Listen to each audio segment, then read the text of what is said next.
All right, so now we're going to be covering the first three falls on the yellow belt curriculum.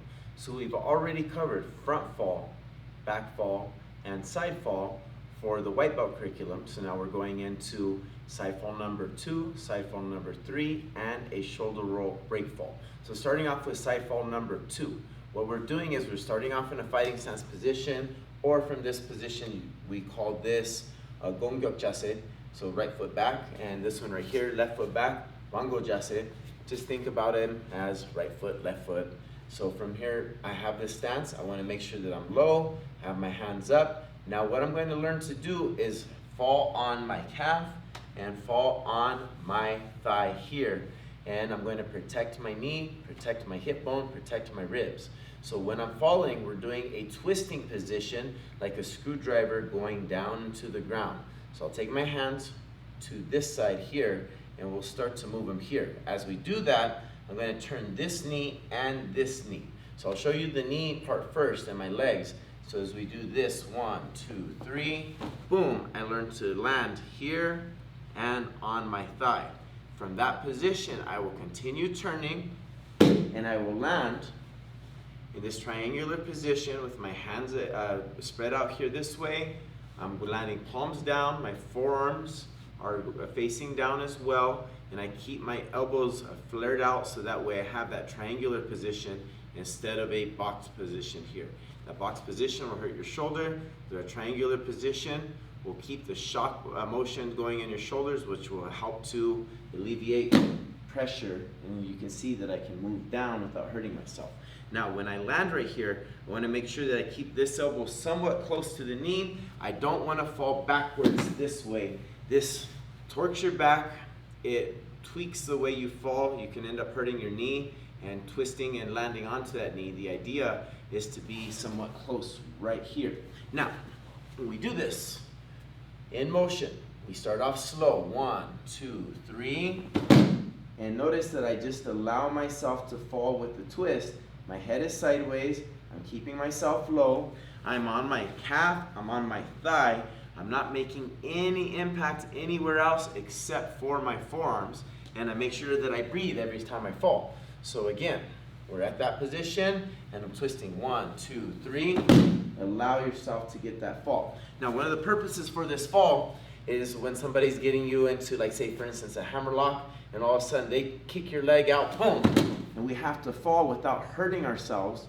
We'll learn to put this hand down this way as opposed to this way, so that way it keeps us up just a little bit higher. But it's basically essentially the same fall. Another purpose for this fall is to learn how to do drop kicks. So like, say for instance, if we're doing a drop roundhouse kick this way, pop! We're still in that same position. My head is down low, I'm on my calf, I'm on my thigh, I'm having my hands in the right position, I'm kicking the ankle or the knee position right here. So again, we're twisting, starting off slow. 1, 2, 3, land, and make sure you breathe. You want to gi up right there? That's absolutely fine. Let's go ahead and do it with a gi up really quick. So at speed, the fall looks just like this. Ha! Right here. And on the impact, you really feel nothing. I'm feeling it on my thigh. I'm barely feeling it on my calf. Most of the impact is being dissipated by my arms. You want to make sure you keep your abs engaged, and as you do this, don't try to overextend backwards. That starts torquing your back and the fall goes wrong. So now we're going on to number 2, which is going to be side fall number 3. So we had side fall number 1, which is this twisting side fall. We call this ap yop nago, okay? So it's kind of a front fall and a side fall mixed together. Now, we're crossing our feet behind, so this duikwasogi here and ap yop nago, okay, which duikwasogi, cross stance behind, and then what we're going to do is a side fall, but with a front fall mixture. So these are hybrid falls. So I'm doing somewhat of a step behind, like if I were doing a step behind side kick. The only difference is I'm going to step in much further than I normally do. So when I step in, I'm stepping in far, far, far, far, and I'm falling down. Okay, now, when I fall down, so you can see my hand position, nothing's changed. So when I get here, my knees up off the ground. I'm on the ball of foot on this side. I'm making sure that I have a good position with both arms, with my forearms and my palms. My abs are engaged, my glutes are engaged. I'm making sure that I'm not landing on my knee. Okay? Now this is specifically a lot of times for drop kicks. Learning how to do a drop side kick, things of that nature, learning how to hook my legs in and get hook kicks. This is very important because we do a lot of this on Hapkido. So the idea is learning how to fall with this. We do scissor kicks this way too. So on the other side, you can see I'm stepping in nice and deep here this way. And as I do this, I don't want to fall backwards, as I do want to fall close to this leg. And I'll show you from the side what I'm talking about. So we're stepping behind, one. And notice that this knee is bent nice and tight here. I'm up on the ball of foot, my knee's up off the ground, and my head is somewhat close to my hands, and it's sideways. Don't put your nose down. Look in the direction of your fall. So I should be looking towards the camera as I fall. So as we're going to the side here this way, watch this front knee is going to stay bent. This back leg is not going to touch the ground. It's only going to be the ball of foot, and I'm going to not land far backwards as I am going to be close to this front knee. So as we're stepping in, I'm going slow. 1, 2, 3. Ha! Nice and low here this way. And you can see that my knee's up off the ground. I'm close to this one here. Now, this one makes a little bit more impact on the far arm than the close arm. But this arm still needs to make impact. Now, going to this side, it's the same thing. Stepping behind. 1, 2, 3. Ha! And notice that they still make impact. This one just has a little bit more, so keep your triangular position right here, and everything is set for that drop side kick. So if I were doing a drop side kick this way right here, pop! It's there, I'm safe. If I'm doing a drop side kick here this way, pop! I'm safe right away. I have a good fall, but I'm not hurting myself, landing on my thigh and just dropping in a haphazard position. Okay, so we're protecting our knees, we're protecting our arms, we're protecting our back, our ribs, as we are doing these falls. So now the next fall is going to be HoeJun nabok, or shoulder roll break fall. So this is a very, very basic form of shoulder roll. So first things first, I take this right hand and this right foot, and I place the hand like a high block. Then I turn my palm down and in towards my body. I take my left hand in back and I push it right here, okay, close to my face, not far out. Now what I'm going to do is I'm going to bend this front knee as far forward as I can as I tuck my head into my stomach and a little bit to my left. What this does is allows me to do the roll on my shoulder and not my head. So the roll is going to go from this right shoulder down this line of my back all the way to my left hip and my thigh and calf. So slowly, as we're doing this, we're bending, bending, bending, bending, bending. See, my head goes off to the side a little bit. Now this hand is going to go through and past this thigh here. You don't want to go too far that way. I want to make sure I keep it somewhat close. Now one of the secrets to this fall is once we get low and we're about to fall, don't try to stick to the ground. Let your rear leg lift up off the ground, and that will get the roll going. So slowly, it looks just like this. 1, 2, 3, hands are in position, head's in position, I bend, lift, and you always want to slap out. So this is a break fall, so I'm slapping. 1, my fingers are close to my foot. I'm making sure that my knee is up on the opposite side. I'm landing on my calf. I'm landing on my thigh right here.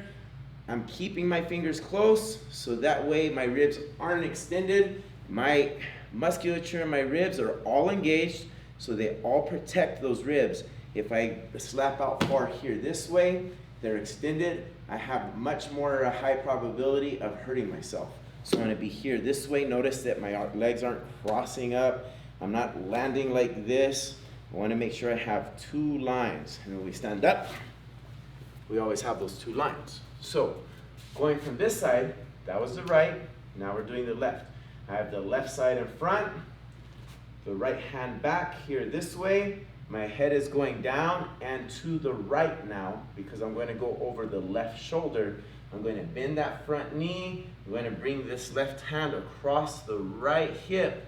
This hand is just a slight shock absorber. It's not meant to stop. It's also meant to be in position to slap out. So from here, it's 1, 2, 3. And notice that my foot, sole is up, calf is here, the thigh is here. I'm slapping out close and pointing towards my toes. My head is way up off of the ground. I should not have my head down on the ground here. My abs are engaged. I'm up on the ball of the foot, not on my heel. That's a very important part that you want to remember when you're doing these break falls, is don't land on your heel on that other leg. In the very beginning, especially on mats, it may feel good. Over time, you're going to get these creaks and pains and aches, and it's just overuse injuries by landing incorrectly. So slowly, I'm doing this, same thing. 1, 2, 3, look at this back leg lift. And it gets me rolling easily. Now, for people that have a hard time with this, they're having a really, really hard time standing up position, we'll go down even lower. So we'll start in this stance here. Now I have my right foot in front. I'm looking this direction. I still put my hand high block, turn it down, then in. This hand here, I'm still going to roll this hand through. I'm going to tuck my head in and to the left now. And I'm going to let this knee drop. This leg is going to come up, and I'll use this hand as a guide. And that allows me to get that roll. Now one more, just in case people have a hard time with that one, is we'll go forward like this in a sumo squatted position. Now from here, all I'm going to do is use the same thing, put this hand as a guide, turn this hand in. Now instead of going around and through, I'll bring it through a little bit this way towards my left leg. I'll turn my head sideways, and we'll work on somewhat of a somersault just in the very beginning. And that makes it nice and smooth for beginners that are afraid of rolling, especially adults. You know, they haven't rolled in a long time. They're afraid of getting their legs up over their head, so they need a little bit more practice. Now at speed, for the regular roll, it looks just like this right here. On the other side, same thing, that was the right. Now we'll do the left so you can see the slap out. Same idea. And notice that my head is up. I'm not hurting my pinky right here, my pinky toe. I'm making sure that the sole is up. I'm on the ball of the foot here. My abs are engaged. I'm slapping out, and I give a good gi out. Now, those are your first 3 falls for the yellow belt curriculum. We have the twisting side fall, or side fall number 2. We have the step behind side fall, which is side fall number 3. And then we have our shoulder roll break fall. Thank you very much. Make sure you practice all of these falls as many times as you can. Slow is smooth, smooth is fast, but repetition, repetition, repetition. The more you practice them, the better you're going to get, and the more you're going to feel comfortable falling on a regular basis. Thank you. Have a good day.